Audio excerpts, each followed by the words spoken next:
کہ میلاد النبی نبی کریم صلی اللہ علیہ وسلم کی سنت نہیں ہے، اور اس کا اعتراف وہ لوگ بھی کرتے ہیں جو میلاد کرتے ہیں۔ ان سے بھی اگر آپ پوچھیں تو وہ بھی کہیں گے کہ یہ بدعت ہے، لیکن یہ اچھی بدعت ہے۔ کہیں گے کہ یہ بدعت ہے لیکن اچھی بدعت ہے، اس بدعت کو بدعت حسنہ کہتے ہیں۔ آئیے اس سلسلے میں نبی کریم صلی اللہ علیہ وسلم کی اس حدیث شریف کو سنیے۔ رسول اللہ صلی اللہ علیہ وسلم فرماتے ہیں کل محدثۃ بدعہ، دین میں لائی ہوئی ہر نئی چیز بدعت ہے، وکل بدعۃ ضلالہ، اور ہر بدعت ضلالت اور گمراہی ہے۔ یہ مسلم شریف کی روایت ہے، نسائی شریف میں یہ الفاظ زیادہ ہیں، وَكُلُّ ضَلَالَةٍ فِي النَّارِ، اور ہر گمراہی انسان کو جہنم کی طرف لے جاتی ہے۔ امام ابن رجب رحمت اللہ علیہ فرماتے ہیں نبی کریم صلی اللہ علیہ وسلم کا یہ جملہ وضاحت کر رہا ہے کہ ہر بدعت قباحت اور ضلالت ہے،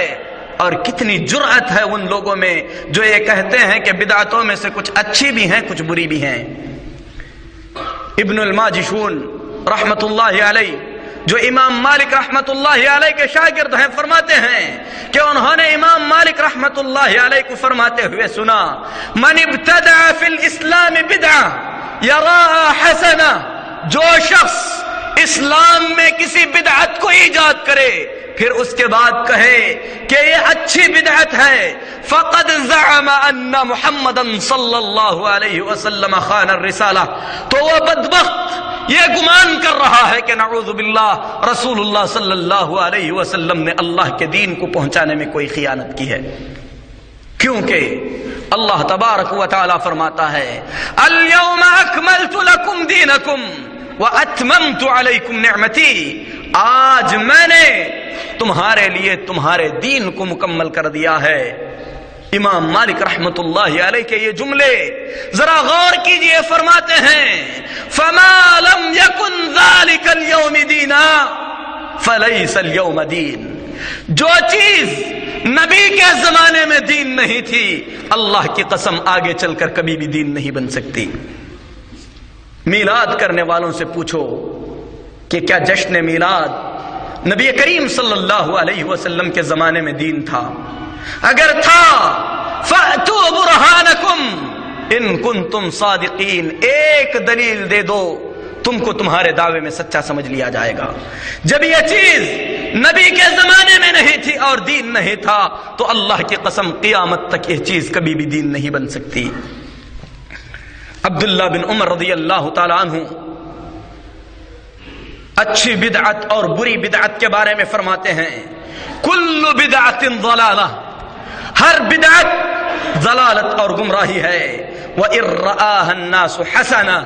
اگرچہ کہ لوگ اسے اچھی ہی بدعت کیوں نہ کہیں۔ عبداللہ بن عمر رضی اللہ تعالی عنہ کے بات کو تسلیم کیا جائے یا بدعتیوں تمہارے بات کو مان لیا جائے۔ میرے محترم بھائیوں، در حقیقت قرآن مجید کی آیتوں پر غور کریں، یہ آیتیں ایسے لگتا ہے کہ انہی لوگوں کے شان میں نازل ہوئی ہیں جو لوگ دین میں نئے کام کو ایجاد کر کے یہ سمجھ رہے ہیں کہ انہوں نے بڑا اچھا کام کیا ہے۔ قرآن پاک میں اللہ تعالیٰ فرماتا ہے قُلْ هَلْ نُنَبِّئُكُمْ بِالْأَخْسَرِينَ أَعْمَالًا، اے محمد صلی اللہ علیہ وسلم فرمائیے کہ لوگوں کیا میں بتاؤں ان لوگوں کے بارے میں جو عمل کے اعتبار سے سب سے زیادہ خسارے اور سب سے زیادہ نقصان میں ہیں۔ الذین ضل سعیہم فی الحیات الدنیا، وہ لوگ جو دنیاوی زندگی کے اندر اپنی کوشش کو برباد کر رہے ہیں، وہم یحسبون انہم یحسنون صنعا، اور یہ سمجھ رہے ہیں کہ وہ بہت ہی اچھا کام کر رہے ہیں۔ کسی بدعتی کو آپ پوچھیں کہ کیا کر رہے ہو تو وہ تو سمجھتا ہے کہ میں اللہ سے قریب ہوتا جا رہا ہوں، حالانکہ ایسا شخص اللہ سے قریب نہیں ہوتا بلکہ اللہ تبارک و تعالیٰ سے دور ہی ہوتا جاتا ہے۔ وہ سمجھ رہا ہے کہ اچھا کر رہا ہے حالانکہ وہ بیکار کی کوشش کر رہا ہے۔ اسی طریقے سے اس سے بڑا بدبخت کون ہوگا جس کے بارے میں اللہ نے فرمایا افمن زین لہ سوء عملہ فرآہ حسنہ، کیا اس شخص کے مانند جس کے لیے اس کا برا عمل مزین کر دیا گیا، مزخرف کر دیا گیا، برے عمل کو سجا دیا گیا تو اس کو اچھا عمل سمجھنے لگا۔ فَإِنَّ اللَّهَ يُضِلُّ مَن يَشَاءُ وَيَهْدِي مَن يَشَاءُ، اللہ جسے چاہتا ہے گمراہی میں ڈال دیتا ہے اور جسے چاہتا ہے اللہ ہدایت عطا فرماتا ہے۔ اے اللہ تو کریم ہے، ہم تیرے جود و کرم کے وسیلے سے مانگتے ہیں کہ تو ہم تمام کو ہدایت عطا فرما اور ہدایت پر ثابت قدم رکھ۔ اسی طریقے سے میرے محترم بھائیوں، ان لوگوں کو اللہ کے اس فرمان پر غور کرنا چاہیے، کل حزب بما لدیہم فرحون، کہ ہر جماعت اپنے عقیدوں میں خوش ہے، حالانکہ خوش ہونا چاہیے تو کتاب و سنت پر خوش ہونا چاہیے۔ آدمی اپنی زندگی کا معیار کتاب و سنت کو بنا لے، اپنے آپ کو بدعتوں سے دور رکھے۔ بدعت کی گندگیوں کے بارے میں قرآن پاک میں اللہ تعالیٰ فرماتا ہے، یوم تبیض وجوہ وتسود وجوہ، قیامت کے دن کچھ چہرے روشن ہوں گے اور کچھ چہرے کالے پڑ جائیں گے۔ عبداللہ بن عباس رضی اللہ تعالیٰ عنہ جو امت کے سب سے بڑے مفسر قرآن ہیں فرماتے ہیں، تبیض وجوہ اہل السنہ، اس دن سنت پر عمل کرنے والوں کے چہرے روشن ہوں گے، وتسود وجوہ اہل البدع، بدعتیوں کے چہرے اس دن کالے پڑ جائیں گے۔ یہ تفسیر میری اپنی کی ہوئی نہیں بلکہ نبی اکرم محمد الرسول اللہ صلی اللہ علیہ وسلم کے چچازاد بھائی عبداللہ بن عباس رضی اللہ تعالیٰ عنہ کی ہوئی ہے۔ اسی طریقے سے قرآن پاک میں اللہ تعالیٰ فرماتا ہے، ان الذین فرقوا دینہم وکانوا شیعا، وہ لوگ جنہوں نے اپنے دین کو بانٹ دیا، فرقوں میں تقسیم کر دیا، پھر اس کے بعد انہوں نے اپنی الگ الگ ٹولیاں بنا لی، لست منہم فی شیء، اے محمد صلی اللہ علیہ وسلم آپ کا ان سے کوئی تعلق اور واسطہ نہیں ہے۔ انما امرہم الی اللہ، اللہ کے دربار میں ان کا فیصلہ ہوگا،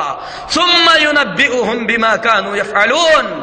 جو کرتوت انہوں نے دنیا میں کیے ہیں ان کرتوتوں کے بارے میں قیامت کے دن فیصلہ کر دیا جائے گا۔ ام المؤمنین عائشہ صدیقہ رضی اللہ تعالی عنہا فرماتی ہیں، سنیے اس آیت میں اللہ تبارک و تعالی نے جن ٹولیوں اور جماعتوں کا ذکر فرمایا ہے، اصحاب الاہواء والبدع، یہ بدعتوں کی ٹولیاں، یہ بدعتیوں کی ٹولیاں ہیں اور یہ ان لوگوں کی ٹولیاں ہیں جو اپنے نفس کی پرستش کیا کرتے ہیں۔ والضلالۃ من هذه الامہ، اس امت کے گمراہ کن لوگوں کا اس آیت کریمہ میں تذکرہ فرمایا گیا ہے۔ میرے محترم بھائی، بدعتیں، اس سے خوف نبی کریم صلی اللہ علیہ وسلم کو اپنی حیات طیبہ میں تھا۔ حضرت معاذ بن جبل رضی اللہ تعالی عنہ فرماتے ہیں کہ رسول اللہ صلی اللہ علیہ وسلم نے فرمایا، قیامت کے قریب ایسے بھی ہوگا کہ کوئی شخص کہے گا کہ میں نے قرآن مجید پڑھ کر لوگوں کو سمجھانے کی کوشش کی لیکن قرآن سے ہدایت نہیں پا رہے ہیں، لہذا ضروری ہے کہ کوئی نیا طریقہ اختیار کروں تاکہ لوگ دیندار بن جائیں۔ اللہ اکبر، آج وہی ہو رہا ہے۔ لوگوں کو اللہ کے کلام قرآن مجید سے ذکر نہیں ملتا، ذکر حاصل کرنے کے لیے موضوع اور من گھڑت روایتوں سے بھری ہوئی وہ کتابیں ہیں جن کتابوں کو نبی کریم صلی اللہ علیہ وسلم کے ہزاروں سال کے بعد لکھا گیا۔ لوگ صبح و شام ان کتابوں کو پڑھتے ہیں لیکن اللہ کی کتاب کی طرف رجوع نہیں کرتے۔ معاذ بن جبل رضی اللہ تعالیٰ عنہ فرماتے ہیں، ایسے ہوگا کہ کہنے والا کہے گا کہ میں نے قرآن پڑھ کر سمجھانے کی کوشش کی لیکن لوگ میری بات نہیں مانتے ہیں، لہذا اب ایسے لگتا ہے کہ مجھے کسی بدعت کو ایجاد کر کے لوگوں کو اپنی طرف کھینچنا پڑے گا۔ اس کے بعد فرماتے ہیں، ایاکم ومبتدع، اپنے آپ کو بدعتوں سے دور رکھو، فإن مبتدع ضلالہ، کیونکہ بدعتیں ضلالت اور گمراہی ہیں۔ میرے محترم بھائیو، اس میں کوئی شک نہیں، بدعتیں ضلالت اور گمراہی ہیں۔ صحابہ کرام رضوان اللہ علیہم اجمعین بدعتوں کے سلسلے میں کیا فرماتے ہیں سنیے۔ انس بن مالک رضی اللہ تعالی عنہ فرماتے ہیں، اتبعوا آثارنا، لوگو ہمارے آثار اور ہمارے نقش قدم پر چلو، ولا تبتدعوا فقد کفیتم، بدعتیں ایجاد کرنے کی ضرورت نہیں ہے، کیونکہ جو چیز تم لوگوں کو چاہیے وہ چیز مکمل کر دی گئی ہے، یعنی اللہ کا دین کامل ہو چکا ہے۔ عبداللہ بن عباس رضی اللہ تعالیٰ عنہ فرماتے ہیں، فعلیکم بالاثر، نبی کریم صلی اللہ علیہ وسلم کی احادیث پر لازم رہو، ثابت رہو، وَإِيَّاكُمْ وَالْبِدَعَ، بدعتوں سے اپنے آپ کو دور رکھو، فَإِنَّ مَنْ أَحْدَثَ رَأْيًا لَيْسَ فِي كِتَابِ اللَّهِ، کیونکہ جو شخص اپنی طرف سے کوئی بات ایجاد کر کے عمل کرنے لگے، قیامت کے دن اللہ کے سامنے کس حال میں آئے گا اس کا کوئی پتہ نہیں ہے۔ اسی طریقے سے عبداللہ بن مبارک رحمت اللہ علیہ فرماتے ہیں، جو جلیل القدر صحابی ہیں، مومن کی موت مومن کے لیے کرامت ہے، اگر سنت پر ثابت قدم رہ کر اس دنیا سے چلا جائے۔ اے اللہ تو ہم تمام کو آخری دم تک تیرے نبی صلی اللہ علیہ وسلم کی سنت پر قائم رکھنا۔ اس کے بعد فرماتے ہیں فَإِنَّا لِلَّهِ وَإِنَّا إِلَيْهِ رَاجِعُونَ، یعنی گویا ایک مصیبت کا ذکر کر رہے ہیں، إِلَى اللَّهِ الْمُشْتَكَى، اللہ ہی سے شکوہ اور شکایت ہے۔ اس دور میں اہل سنت کس قدر کم ہوتے جا رہے ہیں۔ یہ عبداللہ بن مبارک رحمت اللہ علیہ کے زمانے کی بات ہے میرے محترم بھائیوں۔ اگر عبداللہ بن مبارک رحمت اللہ علیہ کے زمانے میں اہل سنت کی کمی کا شکوہ اللہ سے کیا جا رہا ہے تو اس میں کوئی شک نہیں کہ یہ طائفہ منصورہ، یہ اللہ تعالی کی جانب سے مدد کی ہوئی جماعت ہر دور میں بہت ہی زیادہ کم رہے گی۔ اللہ نے فرمایا وَقَلِيلٌ مِّنْ عِبَادِيَ الشَّكُورُ، میرے شکر گزار بندے بہت ہی زیادہ کم ہیں۔ اسی لیے اللہ کے بندو،